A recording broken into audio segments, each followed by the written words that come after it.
जय हिंद दोस्तों, आप लोगों का स्वागत है हमारे YouTube चैनल CGPS एंड सिजीव एवं पर। दोस्तों, आज के इस वीडियो में 20 महत्वपूर्ण प्रश्न लेकर आया हूं जो कि दिल्ली सल्तनत की प्रम जो मोस्ट इम्पोर्टेंट टॉपिक है आपका आधुनिक भारत, जो मध्यकालीन भारत का इतिहास है उसमें का दिल्ली सल्तनत, उसमें जो दिल्ली सल्तनत की जो प्रशासनिक व्यवस्था है उसमें से 20 महत्वपूर्ण प्रश्न लेकर आया गया है। तो आप हमारे साथ लास्ट तक बने रहिएगा और इस वीडियो को पूरा अंत तक अवश्य देखिएगा।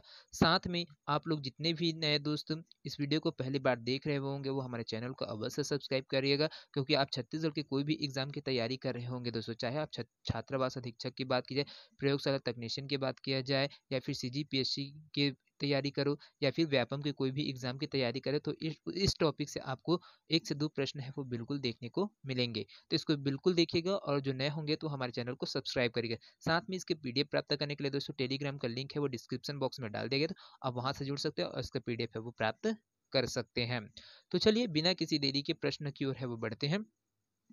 पहला प्रश्न है दोस्तों, दिल्ली सल्तनत की जो प्रशासनिक व्यवस्था है उसके जो ढांचे हैं वो कब कौन किसने बनवाया, किस वंश ने बनाए, ये सब चीज के बारे में है वो 20 महत्वपूर्ण जो इम्पोर्टेंट क्वेश्चन है उनके बारे में फैक्ट है उसको जानकारी लेंगे, साथ में उसको देखेंगे। ठीक है, तो पहला प्रश्न है दोस्तों, यहाँ पर देखिए, दिल्ली सल्तनत के प्रशासन में सैन्य विभाग का अध्यक्ष निम्नलिखित में से कौन होता था। तो जब दिल्ली सल्तनत के प्रशासनिक है दोस्तों तो सैन्य विभाग है उसके बारे में बात आए, तो उसके जो अध्यक्ष होते थे वो कौन होता था।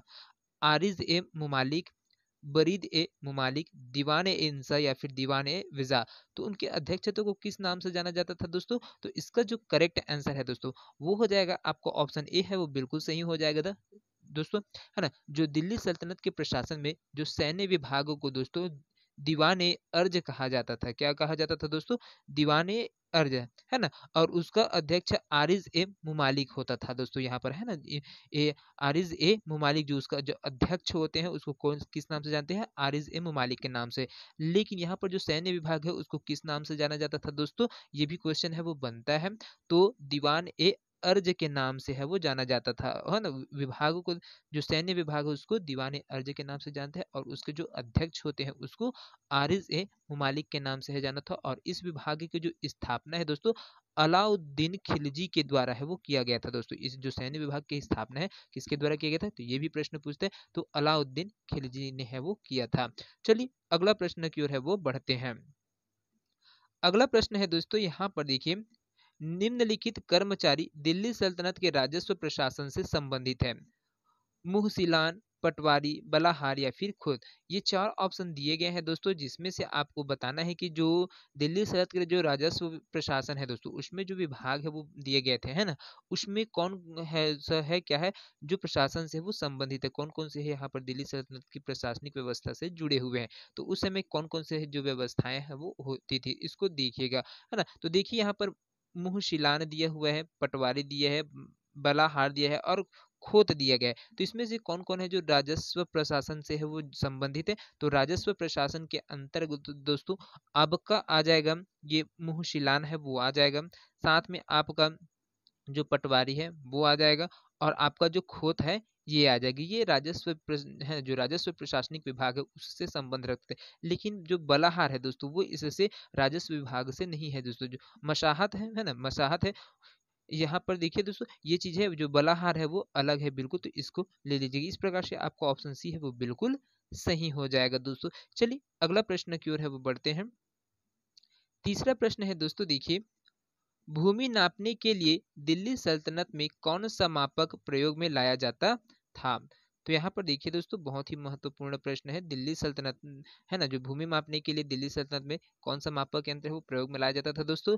किस्मत ए गल्ला, गल्ला बख्शी, मशाहत या फिर गाजी। तो मापक यंत्र के रूप में है दोस्तों उस समय दिल्ली सल्तनत के टाइम में तो किस चीज को यूज किया जाता था, तो वो है दोस्तों आपको ऑप्शन सी है बिल्कुल सही हो जाएगा। तो जो मसाहत है दोस्तों जिसके क्या करते थे, भूमि की नाप जो करने के उपरांत दोस्तों उसका जो क्षेत्रफल है के आधार पर दोस्तों वहां पर लगान निश्चित है वो किया जाता था दोस्तों, है ना। और इस प्रणाली की शुरुआत है किसने किया था, अलाउद्दीन खिलजी ने किया था दोस्तों। किसने किया था, अलाउद्दीन खिलजी के द्वारा है जो यह प्रणाली है मसाहत लेने के लिए, है ना, उसको है वो शुरुआत है वो किया गया था। चलिए अगला प्रश्न की ओर है वो बढ़ते हैं। अगला प्रश्न है दोस्तों, यहाँ पर सुमेलित करना गया है, 4 ऑप्शन आपको दिया गया है, उसमें से है सुमेलित करके है वो बताते जाना है कि कौन सा वाला जो कूट है वो बिल्कुल सही हो जाएगा। सूची 1 दिया है दोस्तों, यहाँ पर सूची 2 दिया गया, तो इसको सुमेलित करके है आपको इसका आंसर है वो बताना है। तो दीवाने अर्ज है दोस्तों, है ना, ये किससे संबंधित है दोस्तों? दीवाने अर्ज है, ये है दोस्तों आपका आ जाएगा सेना विभाग से संबंधित विभाग है दोस्तों। सेना विभाग है वो किस दीवाने अर्ज के नाम से है वो जाना जाता था। उसके बाद दो शूद्र उस सुदूर है दोस्तों, शूद्र उस सुदूर है, ये आपका धार्मिक मुद्दों के जो विभाग है, धार्मिक मुद्दा वाला विभाग है, उससे है संबंध रखता है। उसके बाद दोस्तों आपका जो दीवाने इंसा है ना, दीवाने इंसा है वो दोस्तों आपका जो सरकारी पत्र व्यवहार है उससे संबंधित विभाग के लिए बोला जाता है। और जो दीवानी विजारत है वो वित्तीय मामलों के लिए है, वो दीवानी विजारत की है वो स्थापना है वो किया गया था। चलिए अगला प्रश्न की ओर है वो बढ़ते हैं। अगला प्रश्न है दोस्तों, यहाँ पर देखिए 13वीं और 14वीं सदी में भारतीय किसान खेती नहीं करते थे। तो 13वीं और 14वीं शताब्दी में दोस्तों जो भारतीय किसान है यहाँ के वो कौन सी चीज की खेती नहीं करते थे दोस्तों? गेहूं की, जौ की, चावल की या फिर मक्के के। तो उस टाइम में इनको कौन सी चीज है जो फसल है जो ज्ञात नहीं था दोस्तों, तो यहाँ पर तो ये दोस्तों आपको ऑप्शन डी है वो बिल्कुल सही हो जाएगा दोस्तों। यहाँ पर मक्के की खेती है उनके द्वारा नहीं किया जाता था, बाकी गेहूं, जौ और चावल की खेती है 13वीं 14वीं शताब्दी में है वो किया जाता था, जो भारतीय किसान है उनके द्वारा। चलिए अगला प्रश्न की ओर है वो बढ़ते हैं। अगला प्रश्न है दोस्तों, यहाँ पर देखिए निम्नलिखित वंशों ने किस क्रम में दिल्ली पर शासन किया था? कुट के हिसाब से बताए हैं कौन कौन से जो शासन है ना, कौन कौन से वंश है जिन्होंने दिल्ली सल्तनत पर है वो शासन किया है? खिलजी वंश, लोधी वंश, सैयद वंश या फिर गुलाम वंश। तो इसका जो करेक्ट आंसर है दोस्तों वो हो जाएगा आपका सबसे पहले दोस्तों यहाँ पर है गुलाम वंश है उसने शासन किया था, है ना, जिसमें आपका खिलजी वंश है, तुगलक वंश है ना, ये सब चीज है इसमें आ जाएगा। उसके बाद है दोस्तों गुलाम वंश के बाद है दोस्तों यहाँ पर खिलजी वंश है वो आ जाएगा दूसरे नंबर में, है ना। फिर आपका लोधी वंश है, सॉरी लोधी वंश बोलता हूँ यहाँ पर, उसके बाद क्या आ जाएगा आपका सैयद वंश है और फिर लास्ट में आपका लोधी वंश है वो आ जाएगा, है ना। तो इस प्रकार से देखिए जो ऑप्शन दिया है वो डी है वो बिल्कुल सही हो जाएगा दोस्तों। यहाँ पर इसका बिल्कुल करेक्ट आंसर हो जाएगा दोस्तों, क्योंकि दोस्तों जो दिल्ली पर है वो शासन करने वाले हैं जो उसमें सबसे पहले गुलाम वंश थे दोस्तों, फिर उस खिलजी वंश है, फिर सैयद वंश, उसके बाद जो लोधी वंश है। ये इनकी जो क्रम है वो है ना। दिल्ली सल्तनत का जो कार्यकाल है दोस्तों वो टोटल कितना था? 1206 ईस्वी से है वो 1526 ईस्वी तक है दिल्ली सल्तनत का कार्यकाल है वो चला था दोस्तों। इतने से यहाँ तक है इनके दिल्ली सल्तनत में है जो विभिन्न राजवंश हुए उनके द्वारा है वो शासन है वो किया गया था 1206 ईस्वी से 1526 ईस्वी तक दोस्तों। तो इसको ध्यान में रखिएगा, बहुत ही महत्वपूर्ण प्रश्न है। चलिए अगला प्रश्न की ओर है वो बढ़ते हैं। अगला प्रश्न है दोस्तों यहाँ पर देखिए इतिहासकार बर्नी ने दिल्ली के सुल्तानों के अधीन भारत में शासन को वास्तव में इस्लामी नहीं माना, क्योंकि अधिकतर आबादी इस्लाम का अनुसरण नहीं करती थी, मुस्लिम धर्म तत्वों की अक्सर उपेक्षा की जाती थी, सुल्तान ने मुस्लिम कानून के साथ साथ अपने स्वयं के भी नियम बनाए थे, या फिर गैर मुसलमानों को धार्मिक स्वतंत्रता दे दी गई थी। तो यहाँ पर दोस्तों कौन सा वाला जो ऑप्शन है वो बिल्कुल सही हो जाएगा दोस्तों, क्योंकि यहाँ पर प्रश्न में क्या पूछा गया है? तो इतिहासकार है कौन थे? बर्नी है। बर्नी के अनुसार है दोस्तों जो दिल्ली के सुल्तान के अधीन भारत में जो शासन है को शासन को वास्तव में इस्लामिक है वो नहीं माना जाता था। उसका कारण क्या था? तो वो था दोस्तों अधिकतर आबादी इस्लाम का अनुसरण है वो नहीं करते थे, वो हिंदू धर्म को है वो मानने वाले थे, है ना। जिसके वजह से यहाँ पर है क्या है जो वास्तव में जो सुल्तान है वो इस्लामी नहीं कहलाए थे दोस्तों, क्योंकि जो दिल्ली सल्तनत में दोस्तों जो सुल्तान या राजा थे वो मुस्लिम थे, लेकिन वहाँ की जो जनता है भारतीय जनता है वो क्या थे? पूरा हिंदू थे, है ना, जो अपने धर्म को छोड़कर इस्लाम धर्म को अनुसरण नहीं करना चाहते थे, जिसके वजह से ये है वो नहीं कहलाए थे। चलिए अगला प्रश्न की ओर है वो बढ़ते हैं। अगला प्रश्न है दोस्तों यहाँ पर देखिए सल्तनत काल के अधिकांश अमीर एवं सुल्तान किस वर्ग के थे? तुर्क के, मंगोल के, तातर के या फिर अरब से। तो कहाँ से आए थे दोस्तों जो सुल्तान है और जो अमीर वर्ग के जो लोग हैं वो कहाँ से आए थे दिल्ली सल्तनत में? तो वो दोस्तों अधिकतर है वो तुर्क है वो वहाँ से आए थे, क्योंकि दिल्ली सल्तनत में दोस्तों जो प्रभावी पद है वहाँ पर जो नियुक्तियां हैं वो अमीर व्यक्तियों के वो नियुक्त किया जाता था, है ना। और दिल्ली सल्तनत के जो राजा थे वो क्या कहलाते थे? सुल्तान कहलाते थे, है ना, सुल्तान है वो कहते थे। साथ में जो मुख्य वहां पर जो तुर्क वर्ग के जो लोग हैं, है ना, जो तुर्क वर्ग के लोग थे दोस्तों, इन्होंने क्या किया कि जो सुल्तान है वो अयोग्य कर दिया और निर्बल है उनको अल्प वयस्क होता था, है ना, उस जिसके वजह से वहां पर अमीरों का वह प्रभाव है वो धीरे धीरे वो बढ़ते चला गया था दोस्तों। तो चलिए अगला प्रश्न की ओर है वो बढ़ते हैं।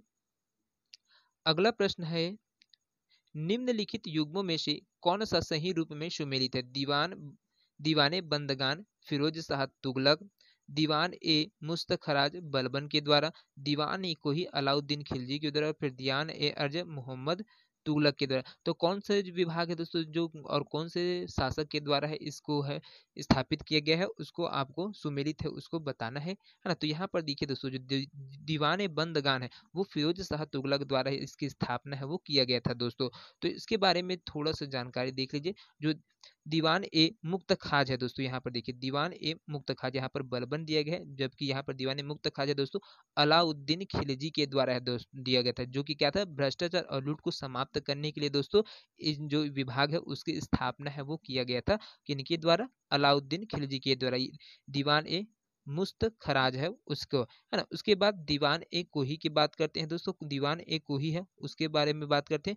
यहाँ पर मोहम्मद तुगलक है ना, उनके द्वारा है दिया गया था। और किस क्षेत्र के लिए देखा था? कृषकों की जो सहायता के लिए दोस्तों कृषि केंद्र की स्थापना के लिए यहाँ पर दीवान ए कोही है उसकी स्थापना किया गया था। और आपका है दोस्तों दीवान ए अर्ज है, दीवान ए अर्ज है दोस्तों ये किसके द्वारा दिया गया था? बलबन के द्वारा दिया गया था, है ना। यह बलबन के द्वारा दिया गया था और ये सैन्य विभाग के लिए इस विभाग की स्थापना है वो किया गया था। चलिए अगला प्रश्न की ओर है वो बढ़ते हैं। अगला प्रश्न है दोस्तों यहाँ पर देखिए, निम्नलिखित में से कौन सा एक युग्म सुमेलित नहीं है? दीवान ए मुक्त खराज अलाउद्दीन खिलजी, दीवान ए अमीर कोही मोहम्मद तुगलक, दीवान ए खैरात फिरोज शाह तुगलक, या फिर दीवान ए रियाद बलबन। तो यहाँ पर जो सुमेलित नहीं है दोस्तों उनको पूछा गया, तो क्वेश्चन को भी ध्यान से देखा गया क्योंकि नहीं है सुमेलित है ये सब चीज में फर्क होता है। तो आप लोग इसको जल्दी जल्दी के चक्कर में इग्नोर नहीं करिएगा, अच्छे से क्वेश्चन को पढ़िए उसके बाद ही सॉल्व करिएगा, है ना। तो इसमें देखिए जो सुमेलित जो युग्म है वो सुमेलित नहीं है वो कौन है दोस्तों? यहाँ पर दीवान ए रियात है वो बलबन के द्वारा दिया गया है, बोला गया है। ये वाला ऑप्शन है बिल्कुल गलत है दोस्तों, क्योंकि दीवान ए रियात है दोस्तों आपका किसके द्वारा दिया गया था? अलाउद्दीन, है ना, अलाउद्दीन खिलजी के समय में है वो जो बाजार नियंत्रण विभाग है उसकी स्थापना किया गया था, जिसको दीवान ए रियात है वो कहा जाता था। चलिए अगला प्रश्न की ओर है वो बढ़ते हैं। अगला प्रश्न है दोस्तों, निम्न में से किस राजवंश के अंतर्गत विजारत का चरमोत्कर्ष है वो हुआ है? इलबरी के, खिलजी के, तुगलक के, या फिर लोधी के? तो यहाँ पर दोस्तों इसका जो करेक्ट आंसर दोस्तों वो हो जाएगा आपका ऑप्शन सी है वो बिल्कुल सही हो जाएगा जो दोस्तों, क्योंकि जो तुगलकों के समय में दोस्तों जो उस समय वजीर हुआ करते थे उनके मुख्यतः क्या थे? जो राजस्व विभाग है उसी को क्या बोलते थे? दीवान ए विजारत का है वो प्रधान है वो होता था दोस्तों, है ना। जो क्या करते थे? लगान और कर व्यवस्था और दान और जो सैन्य व्यय की है वो देखभाल करता था, है ना। उसको ही बोला जाता था दोस्तों विजारत का चरमोत्कर्ष के नाम से है वो जाना जाता है ना, और इसको दीवान ए विजारत का प्रधान माना जाता था। चलिए अगला प्रश्न की ओर है वो बढ़ते हैं। यहाँ पर अगला प्रश्न है दोस्तों, निम्नलिखित में से कौन भूमि उत्पाद पर लगने वाला कर को इंगित करता है? भूमि उत्पाद कर है दोस्तों वो कहाँ पर लगता है उसको इंगित करता है? खराज, खुम्स, उस्र, या फिर मुक्तई? तो यहाँ पर जो कूट दिया गया है उसके आधार पर बताइए दोस्तों। तो यहाँ पर देखिए खराज है, खुम्स है और आपका उस्र है। ये क्या कहते हैं? भूमि उत्पाद पर लगने वाला कर को है वो दर्शाता है दोस्तों, लेकिन आपका मुक्तई है वो बिल्कुल नहीं दर्शाता है ना। खुम्स क्या है दोस्तों? खुम्स है युद्ध में लूटे हुए धन को, जो लूट का कितना भाग होता था? 1/5 सॉरी 4/5 भाग है वो सैनिक का, और 1/5 है दोस्तों आपका 1/5 है वो किसका होता था? राजकीय कोष में है वो जमा होता था। इसी प्रकार से दोस्तों आपका जो खराज है ना, जो खराज है वो होता था दोस्तों भूमि भूमि कर जो गैर मुसलमानों से है वो लिया जाता था उसको खराज है वो बोला जाता था। और उस्र किसे बोला जाता है दोस्तों? तो उस्र क्या है उस्र है भूमि कर जो कि मुसलमानों से है वो लिया जाता था, और जो क्या कर सकते थे? जो कर का कितना बटे भाग होता है? 1/10वां भाग है दोस्तों, 1/10वां हिस्सा होता था, है ना। उसको उस्र कहा जाता था, और किससे लिया जाता था? मुसलमानों से है वो लिया जाता था। भूमि कर है ना सिर्फ मुसलमानों से है वो लिया जाता था, उसको उस्र है वो कहा जाता है। और जो मुक्तई है दोस्तों यहाँ पर जो चौथा नंबर का है मुक्तई, है ना, तो जो दिल्ली सल्तनत के काल में दोस्तों जो लगान निर्धारण करने की जो मिश्रित प्रणाली थी दोस्तों उसको मुक्तई कहा जाता था, है ना। तो इस वजह से दोस्तों यहाँ पर है जो इंगित करता है वो कौन है? जो राजस्व भूमि उत्पाद करके इंगित करने वाले कौन है? तो खराज है, खुम्स है और उष्ण है, लेकिन जो मुक्तई है ये नहीं है दोस्तों, ये मिश्रित प्रणाली है। चलिए अगला प्रश्न की ओर है वो बढ़ते हैं। अगला प्रश्न है दोस्तों, देखिए भारत के किस मध्यकालीन शासक ने एकता व्यवस्था प्रारंभ की थी?